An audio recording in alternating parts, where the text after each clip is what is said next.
नाशिकच्या पालकमंत्री पदावर उपमुख्यमंत्री एकनाथ शिंदे यांचं स्पष्टीकरण।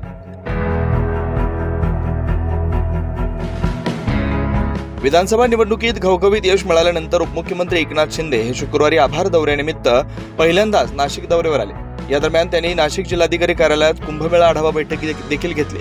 या बैठकीनंतर शिंदे यांनी माध्यमांशी संवाद साधताना नाशिकच्या पालकमंत्री पदाबाबत सुरू असलेला तिढा लवकरच सुटणार असल्याचं सांगितलंय। पालकमंत्री पदाचा पण तिढा सुटून जाईल। तुम्ही अगोदरपासून सरकार बनण्यापासून तुम्ही तिढा चालवता। नाशिक जिल्ह्याला प्रश्न आहे असं तुम्ही बिलकुल चिंता करू नका। मुख्यमंत्री स्वतः, मी आहे, अजितदादा आहेत, आम्ही बसून तो तिढा सुरू, काही प्रॉब्लेम नाही आणि यामुळे कुठलाही जनतेचं काम बिलकुल थांबणार। त्यामुळे मागील काही दिवसांपासून सुरू असलेला नाशिकच्या पालकमंत्री पदाबाबतचा तिढा अद्याप कायम सुरू असल्याचं पाहायला मिळत आहे। 9 न्यूज महाराष्ट्र ब्युरो, नाशिक।